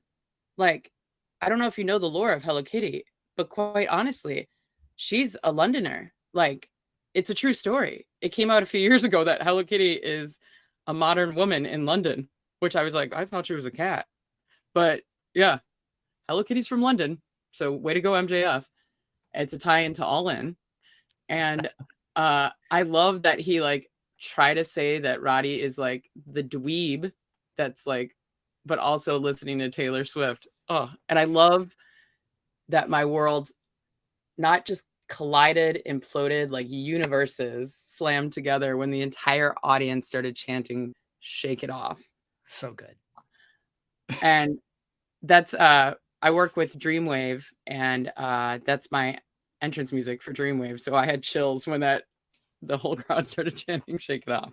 I thought it was brilliant. And I mean, MJF is a destroyer of worlds on microphones. And so that the fact that he brought in Tay-Tay into the mix, perfection. I thought it was a brilliant promo, and Roddy's reaction was ace. So, and Adam Cole, I mean, perfect. Yeah. Shake It Off is my go-to karaoke song as well. I feel like if you don't listen to that song and like cannot just get like hype and like ready to go and just start dancing, there's like kind of something wrong with you. Oh, agreed. And it kind of became my impromptu for Dreamwave, because as a ring announcer, I typically don't get entrance music like I did for Effie's Big Gay Brunch in Dallas. Effie was like, no, we want to have the whole pop for the whole crew. So all the people on mics are going to come out, like you, J Rose, Pollo Demar. And so I was like, Shania Twain, man, I feel like a woman. Like I just randomly pulled it out. I thought that would be fun for a Dallas crowd, right? And I had like a leopard one piece with fringe, you know. But I was like, I was making my debut with Dreamwave. And so I was trying to get myself hyped up, and I was like, shake it off, especially since we just had the Tay-Quake, you know, in Seattle. And my friends that are Seahawks fans were like, well, we had the you know, what was it called? There was a Seattle Seahawks game, the playoffs, that they had seismic action on the Richter scale of 0.3, which is pretty impressive that the Seattle Seahawks fans caused a 0.3 react on the Richter scale. Shake It Off caused a 2.3 Tay-Quake. That's insane. She caused an earthquake in Seattle. Can't be topped. No. Come on, Joel. Come on, Joel. Support women.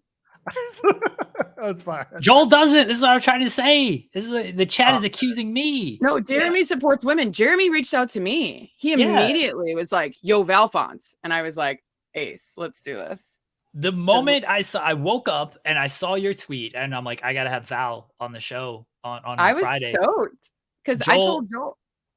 Joel was like, oh, this is gonna be a 20-minute segment on the show. I was like, no, Joel, this is gonna be a whole show. We're just gonna talk about Taylor Swift. It's gonna be a whole show. But so the best part though, and I don't think I should say this because I feel like my DMs are gonna be flooded with either hate or like, can you get me? The best part is I had to talk to Jeremy about scheduling around when the Toronto tickets go on sale because I have a code. I will completely out myself right now and say like, yeah, I've already been like, please get me a ticket. Like, please, I'm going to do my best. I have like a very limited budget because, you know, I've been supporting Tall Dad and I with his broken neck. He's back to working, but for the past, you know, since May when he broke his neck, it's just been me taking care of me and my 75-year-old father. So my funds are very limited, but I shot my shot and I put in for when the announcement of the second leg of the Eras tour, which I had to wear specifically. I just cut the sleeves off, you guys. This is one of the many shirts that I bought, which is why I think I got approved for a code because I buy merch so often. Oh man, I'm never gonna own a house. I unfortunately got waitlisted. What was that, Joel? So it's okay. I mean, I'm in a big city. I'm never going to afford a house either, and I don't buy. I know. It's like it's part of it's because you'll notice like you should see my house. I mean, if you watch the indie that I did before the tornado tried to murder me, the end of it is like show and tell, where I'm just like, look at this, because I have so much random merch. But it's really just for the people that I truly love. Like Chyna is one of my icons. I mean, she's my favorite wrestler of all time.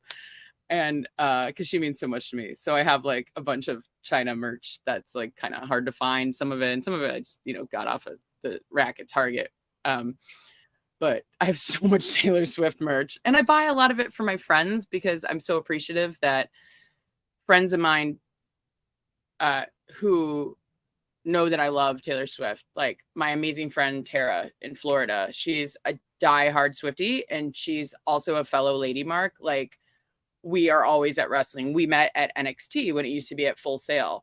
She's part of my like family of Floridians that I always go to shows with, and she's a diehard Swiftie. And she and our friend MK, who works at Disney, we were at Nashville together. And then for Tara and I, we went to Tampa Bay together. So, you know, like I try to like get her something. So I think I got her the water bottle, which is next to my Daniel Bryan yes hands, because I had to get two because I can't just get one. You have to get two. But like, so the Taylor water bottle is right there because when I travel, I try to bring it with me. So yeah, I don't know. So if you need Taylor Swift merch, I got you covered. Because then I'll get more approval codes to buy more concert tickets because I have a problem. I wish you all the luck in getting more tickets. I'm dead serious as I try to badger for a ticket for myself. I will immediately pay. If I can, I will. Like, I here's appreciate the thing. you. It's hard to get them in bulk. Like in Glendale, Arizona, and one night in Chicago, I could only get a single. So like, if I can get 4, I'm going to shoot for 4. But like at the end of the day, if I just get 1, and Joel, it's for Toronto, so I'll come see you. I'll see you there. Joel has already given me I can stay at his place for this. So I mean, maybe not after today's show, Joel. Yeah, there's a possibility that's well, I missed the first part of the show because I was bartending last night trying to make Tay monies. You're better off. Just start at the 30-minute mark when Kevin Bennett joins us, and then just go through. I listened to most of his interview. He's great. Yes. He's amazing. Fantastic. Yeah. Joel, we got a lot of money from the first 30 minutes of today's show. That's going to the Taylor Swift fund, Joel. I love the El Joel Nerico. Yeah. That was Joel. Val appreciates this, Joel. That was really good. Turns out Val is part of this too. Val, last one, because we unfortunately do have to talk about other wrestling. Joel has made this a mandate today. He wouldn't let me just do a full-on Taylor Swift show. You see how I get treated on my own show? Because he doesn't support women. I do. There are other women we have to talk about as well. I know. Val, last one. And I know this is a very difficult question, but favorite Taylor Swift song? Oh. Oh yeah, that's a good song. I like that one. That was on the if you lip read, you got that one. If your mic was your headphones were low, you might not have heard that one. So we won't repeat it. This is not fair. This is Tay-Tay's choice. Okay, so I'll say that. How about I just say my favorite song live? Okay, sure. Because it's hurt my soul, and I've never not cried when I've seen it. My Tears Ricochet. Oh, really? Oof. Oh, it's painful. Oh, shoot. Did I botch that? Okay, I wept during Ivy. I saw it in Cincinnati. And I traded bracelets with this lovely lad outside. That was like You're on Your Own, Kid is my favorite song off of Midnight's. And I really wanted to see it live, but it got ate up Tampa night 2. My girl Tara saw it. And but from March 18th, I was hoping to see Ivy or You're on Your Own, Kid. And every night I was like, Ivy. Because also being a Wrigley kid, growing up across the street from Wrigley Field, working at Wrigley Field for about 20 years now, Ivy is like such an important part of my being. And that song is so brilliant. And I just utterly love it. And everyone will show up, Ivy. It never happened. And then Cincinnati was originally slated to be my last show. Now I'm going to Australia and hopefully Toronto. And I saw this lad outside wearing an Ivy shirt in Cincy. And me and one of my besties stopped him and were like, we love your shirt. And I had an Ivy bracelet that had green. And I was like, and he's like, oh, girl, I love your Ivy bracelet. I was like, do you want it? And he's like, yeah, we could trade. What bracelet do you want? And he had like 80 of them. I was like, well, do you want to trade an Ivy for an Ivy? Do you have an Ivy? Because if we trade Ivies, maybe we'll get Ivy Magic. And then she'll play Ivy tonight. And, because that's how the possums and squirrels in my brain work. And he was like, okay, girl, love you, girl. Hope we get Ivy, girl. And I was like, yeah, girl, yeah. And Erin Detner is from Cincinnati. So Taylor did her sweet speeches as she always does. She chats with the crowd and she's so personable and kind. And she like lets us in as to what all the meanings of the songs are, which not a lot of artists do live. And Erin came out and the entire place went feral, just erupted, just went utterly mental. It was brilliant.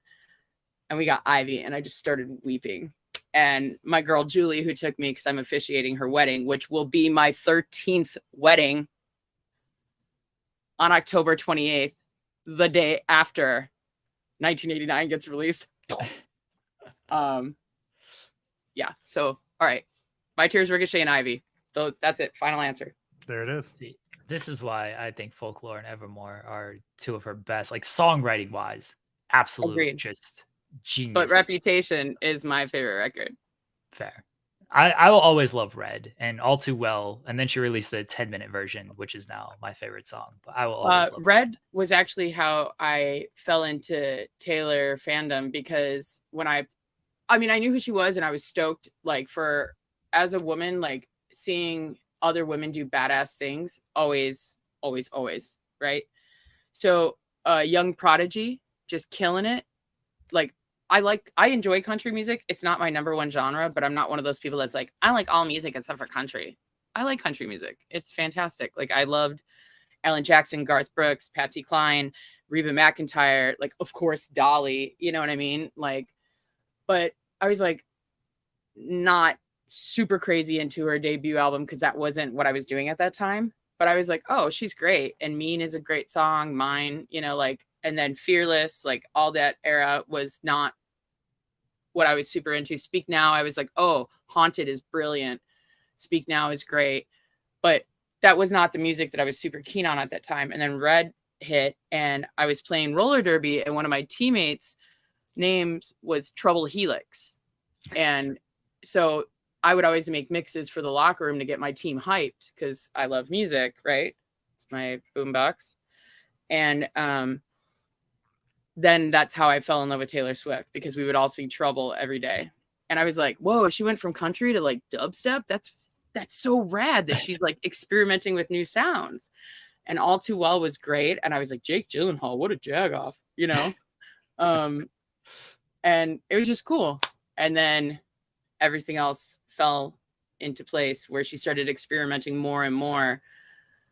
And yeah, Folklore and Evermore are just utter brilliance. We're gonna go on this is gonna get us in trouble. We're gonna go on a countrywide murder tour for people who do not like this album. All right, that's what we're gonna do. Yeah, me and you. We're gonna ever whore the universe.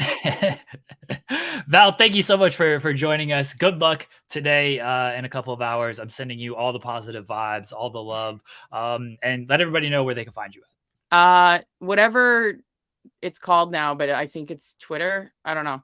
It's at Val Capone. And then on Instagram at Valfonts. It's like Alphonse, but with a V. And, you know, you can see me at pretty much every wrestling show on the planet. I'm either on the mic or in the crowd being a Lady Mark Supreme.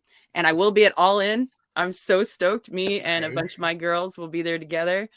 And I'll be at All Out because Chicago is my kind of town. Thank you so much, Val. Really appreciate you joining us. Again, good luck. I wish the best that you get tickets and somebody can get tickets. I'm always happy when my friends get tickets, even though I get waitlisted. Very sad, but yeah. I'm pulling for you. I'm pulling for you. All right. Thanks for having Val. me. Thanks. Thank Val. you. See you Thanks again. so much for having me. Of course. There you go. I told you I had a good surprise, Joel. Joel, why didn't you believe me? Because you're hard to believe, especially today. Joel, I had a good surprise. Give me credit for my surprise, Joel. Anyway, so there was a really good surprise on Dynamite this past Wednesday. MJF and Adam Cole don't want to go just one time at All In. They don't want to have just the match against each other. Now they want to do a tag title match, but not just the AEW tag titles. They don't want that. No, nobody wants those things, right?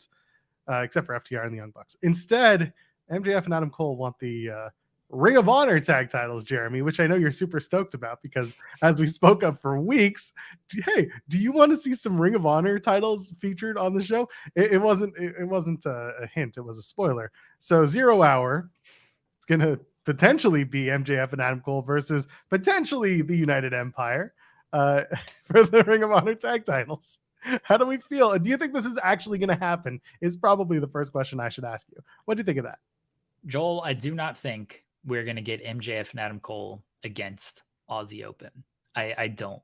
I do not think that, Joel. I think the Kingdom will come into this match somehow. And I think the Kingdom might end up, maybe the Kingdom win, maybe Aussie Open win.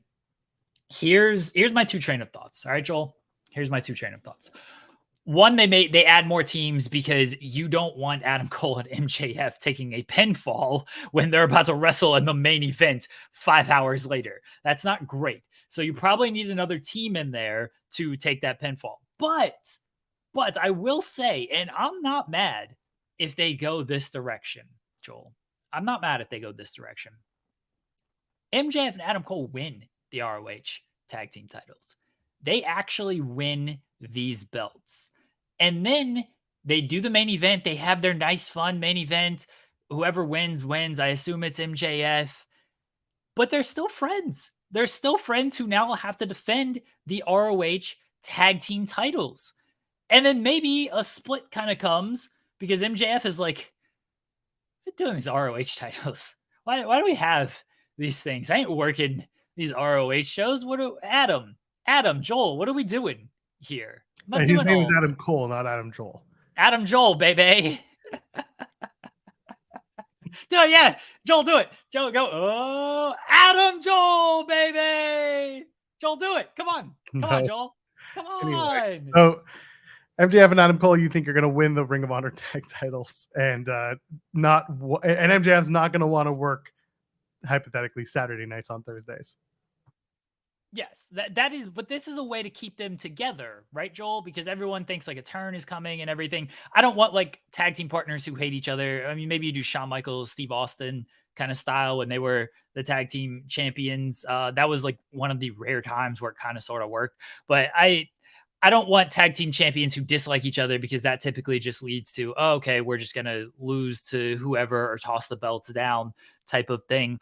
But if you do want to extend this storyline to keep them as friends, having them as ROH tag team champions kind of works. And then you have like Roddy and the Kingdom, and I don't know if Kyle's coming back anytime soon, but maybe you introduce other pieces to this, and then they lose the ROH tag team titles at some point, and maybe that's when the Adam Cole turn actually comes, or the MJF turn kind of comes. Again, we've talked about this a little bit just throughout the weeks, is like they have a lot of options on the table when it comes to this story and the way it can go. And they've given themselves more options by potentially booking them as ROH tag team champions. They have a lot of options on the table. Now, how they follow up on those options, how they actually put those options into play is what's going to matter here. Right, Joel? Yeah, it is. And I don't love the idea of these two guys, Adam Cole and MJF, suddenly doing the 0 hour and potentially, I don't know, just working the open and working the close feels weird. I get that there's a joke in here about like MJF working all in. He's got to work the opening match because now he's working the closing match because he worked the opening match at All In, or he worked the 0 hour, whatever they called it, the pre-show. That being said, there's a risk as well that comes to this of having your main eventers perform in a tag match before the actual show. You trust that they'll work safe and all that, but like, you know, it's in the back of your mind. You don't want to get hurt going into the main event of the biggest show, your biggest crowd you've ever had.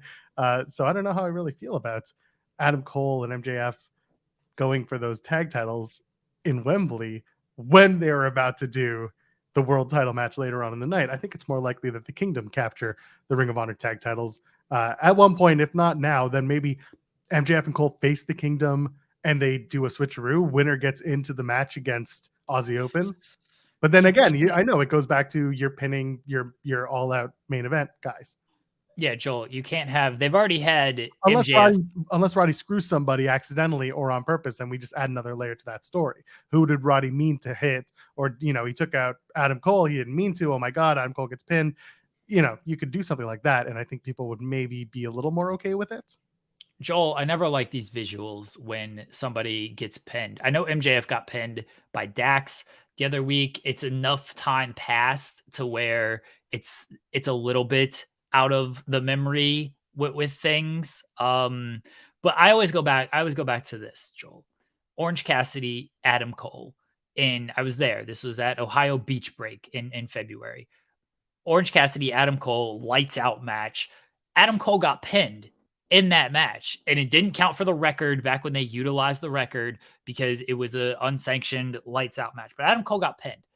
And then 1 week later, he's coming out and challenging Hangman Page for the world title. And I never got invested in the feud. And I think I'm not speaking for every fan, but based on some stuff that I read, based on sort of the reaction to that match, to that feud, I think that a lot of people felt the same way of like, wait, we just saw this guy get pinned. I understand it doesn't count against the record, but the visual, and it's not a visual of, oh, we got pinned, 20 count, ref downs. He lost. He friggin' lost. And then he comes out and challenges for the world title. And I think people were like, oh, yeah, not really buying Adam Cole as a challenger here. Okay, MJF got pinned by Dax Harwood, roll up. They kind of immediately didn't gloss over it. They're still the champions and everything. They lost the match. I'm talking about MJF and Adam Cole lost. FTR won. But everyone knew the bigger story that was at play here with Cole and MJF. And they capitalized immediately by not doing the turn. And they capitalized again by setting up the all-in match. You pin one of these guys in the next couple of weeks. You pin one of these guys on the 0 hour pre-show, and then I expect people to be like, the show sold, I guess, doesn't matter. But it's bad optics. It's bad optics if one of these guys is going to lose heading into this one of these big matches. I don't like it, Joel. I don't like it. So, I mean, I get what you're saying, and I don't necessarily disagree with you. And I see the point of the loser being part of the main event, you know, someone getting pinned, looks bad. It does. But also, again, if you make it a major storyline beat, like I kind of mentioned, it kind of takes away the harsh buzz a little bit. At the same time, like MJF and Cole going into All In and challenging for the Ring of Honor World Tag Titles, that doesn't feel good either, to me at least. I know other people are all about it because listen, MJF and Cole are your hottest hands right now. They made a point. This was my favorite. They made a point of showing you that segment, that dodgeball segment, which was so hilarious and stupid. But then you had Excalibur at the end of that segment say, stay tuned. We're going to hear from them in the ring. So basically they said, I know we promoted MJF and Adam Cole, but we're actually going to give you more than just them in this silly segment. They're going to be live in the arena. That's because they know who the hot hands are right now. And, you know, to your point, having one of them lose, yeah, it doesn't really work. Doesn't look very good. At the same time, if it lends to the larger story, I think the larger fan base will understand and still stay with it. It's got to make sense and it's got to play in properly. Joel, I don't like them. I don't like them losing. I understand there's ways you can book around it, you know, interference, however it might be, type of thing. If you're gonna do it, Joel, then do it next week. Do it on Collision. Whenever you're gonna do it soon. Do not. I don't care what the optics are in the main event. I don't care if Roddy Strong, Kingdom get involved at All In. Don't do this. Don't do this in 0 hour and then be like, hey, by the way, main event. Like, don't do that. Do not have one of them lose on the pre-show when they are going to main event the show. I don't like that at all. And please, nobody give me a Brett losing to Owen comparison and then Brett going on to win the world title later in the night. It's a different scenario in the sense that, one, it was at least on the main friggin' show. Two, we knew Brett was going to challenge for the title later in the night. That was what they set up because it was Yoko and Lex, and then Brett needed a wrestle type of thing. So we knew it was going to go on, and that was part of, and then Brett got the feud with Owen, or Owen got the feud with Brett out of that. It's a different scenario of, okay, they're challenging for the ROH tag team titles. No offense. They are where they're at in the places. You're on a pre-show doing this, a free show, which honestly, more people are probably going to watch than the pay-per-view because it's free. It's on YouTube type of thing. Even if somebody gets screwed, it just takes a little bit of the luster off of that match. This should feel like a big deal. If I watch one of these guys get pinned, it's not going to feel as big to me. And maybe I'm in the minority, Joel. Maybe I'm in the minority. But to me, I don't want to watch these guys losing. Well, as we start to wind down, we got a few minutes left. The other thing I wanted to just point out from Dynamite, and by the way, just going back to this whole thing, is like, this is all based on whether or not this match actually happens. Yes, and Joel, this is... Or it could change on a dime like that. Yeah, Joel, this is why I think like the Kingdom will potentially get added into this match. And then the conversation becomes, well, should they be wrestling on the pre-show when, they're going to wrestle in the main event? And I do think there is something to the theory that, hey, save that big entrance, that big pop and everything for that main event spot. Don't give it away in an ROH tag team title match right there. So I do think there is something to that theory, Joel. Pro Wrestling Podcast saying you're winding down. I just got here. Well, here's the deal. After this, Jeremy and I have to take a quick break and then come back to Fightful Select to do Sean's Q&A because we are going to be filling in for him. So last chance, if you're a Fightful Select member, to go get your questions in on that thread. I just wanted to point out this was another thing for All In that they announced, the women's championship match. It's a 4-way. I don't like the way that they're building to this. I said it on the internet. Tournaments. Tournaments. God forbid we give 2 women a storyline. Give Sheeta someone who she can have an actual feud with Saraya. Just a quick 3-week build. I know it's the Outcast. I don't give a damn. Have Saraya step up and be like, I'm going to beat you in my home country. We don't need 4 separate matches just because Tony's like, no. Look, I have the women. The women, they wrestle. I promise you, I push the women. No, I don't care about the fact that you have women in your matches. I care that you have no storylines built in for your women. Your talent are basically just put out there to have indie style wrestling matches instead of stories. Thank God over on Collision, at least we're getting the Statlander and Nightingale versus Diamante and Mercedes Martinez. At least there's something building there around the TBS championship. Diamante and Mercedes Martinez have history. Chris Statlander and Willow Nightingale have history. There's something there. Whatever the hell we're doing on Dynamite to get to this 4-way for the AEW Women's World Title match, ain't it? Not a fan. Think it's dumb. Could have just done a one-on-one match. Joel, wow. Yeah. Joel. Yeah. They are, and this is what I said when it came to the Bucks and FTR. This is what I said when it came to Samoa Joe and CM Punk. They are playing off the totality of history with this. We know who the 4 women are going to be, right? You look at these brackets, no offense to the Bunny, no offense to Sky Blue, like, you're not winning these matches, okay? It's going to be Britt Baker, and it's going to be Saraya. So the 4 women are Sheeta, Tony, who got a bye because sure, Saraya. Contractual rematch. Yes. Saraya, I mean, it's terrible of Tony. Like, why wouldn't you want a singles match? Why are you going to play 4 other women? I never understood that. Did the same conversation about Joe Hendry and Impact, so we're not doing that again. So it's Saraya, Tony, Britt, Sheeta. Those are your 4 women, right? They have a totality of history with all of these 4 women, with the Outcasts, Originals, Sheeta, and Britt ending the title reign, them being former champions, except Saraya, at least in AEW. There's just a totality of history there. And that's what they're playing off of. And Pile Driver Finisher, I don't disagree. For the sake of saying they have history is kind of lazy. I don't disagree with that. But that is the route they have chosen to go with this show. That's what they're doing with FTR and the Bucks, who have not interacted since the last time that they wrestled each other. That's what they're doing with Joe and CM Punk. And I understand they had the Owen match, but they're still playing off the overall ROH history and everything. That's what they might be doing with other matches as well. They're playing off the totality of history, Joel. Yeah, okay, fine. And they open it with like, oh, 5 years ago, we did the 4-way women's match. And I just sat there and I'm like, okay, that's nice. Tell me why we're doing this other than we have history. Well, give me a modern day history. Give me a modern day reason to be doing this match. If it's a super card, just say it's a super card.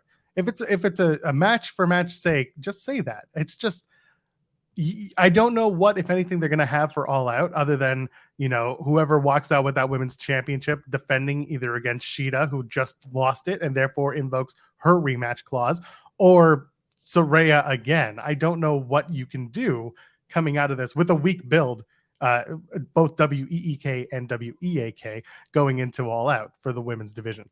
Again, I go back to what's going on Collision, and I'm like, yeah, no, I see something coming out of that. I can see all 4 women going for the TBS title. I can see Diamante getting a shot at the title. I can see Willow getting a shot at the TBS title. I can see Chris Statlander turning on her friend. I could see a lot of possibilities there. Whereas here, I'm just looking at it and being like, this is silly.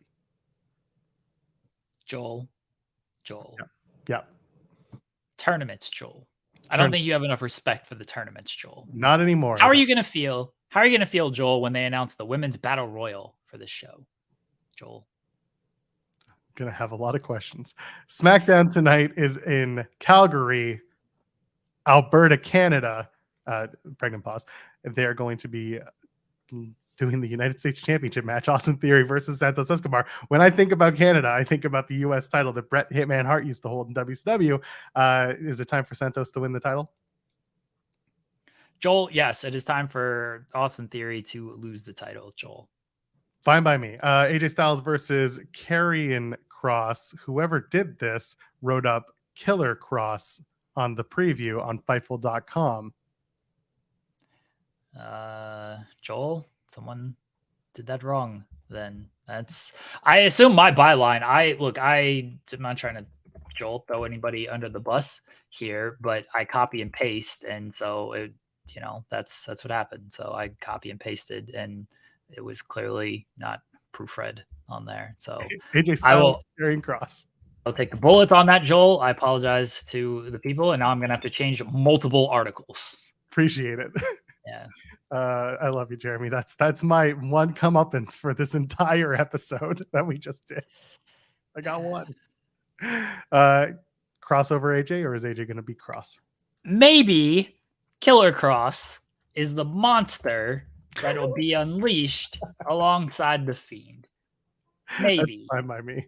And then, of course, the hail to the chief, hail to the tribal chief. We're weeks away from the state of the tribal union. So what do we see Jimmy come out and state his claim? Is Jimmy going to be like, I hate all y'all, and I just wanted to show how much I hated y'all? I think Jimmy is going to come out and he's going to correctly acknowledge his tribal chief, and the tribal chief being himself. He has said, Joel, that he wants to be the tribal chief. So he's going to correctly acknowledge his tribal chief. I love it. Jeremy, we're done. Plug the stuff. Joel. Yes. Joel, are we done? Yeah, I gotta go. I gotta go get ready for our Q&A, and I have to go put my child, I should say, down. Our child, Joel. Yes. Oh, that's very sweet of you, Joel. We got a child. Pay up a little bit of the alimony, would you? Joel, I know people who don't do that, so I will not do that either. Wow. Plug the stuff. We're getting out of here. Watch Joel and I on Fightful Select if you would like. Keep watching Joel and I on this channel. Joel, I appreciate you, Joel. Thank you for a great show today, Joel. Thank you, Joel. You're very thankful for you, Joel. Go follow Fight Talk _ on Twitter. Do not follow Joel on X at Joel. Joel. Okay, fine. I'm at Joel Pearl. We drop content here every single day here on Fightful Overbooked. FightfulOverbooked.com. Just subscribe to the site. Would you already? I am at Joel Pearl, JOELPEARL. Ladies and gentlemen, friends beyond the binary, enjoy your weekend. We'll see you Monday, 10 a.m. to go back in the weeds. Take care.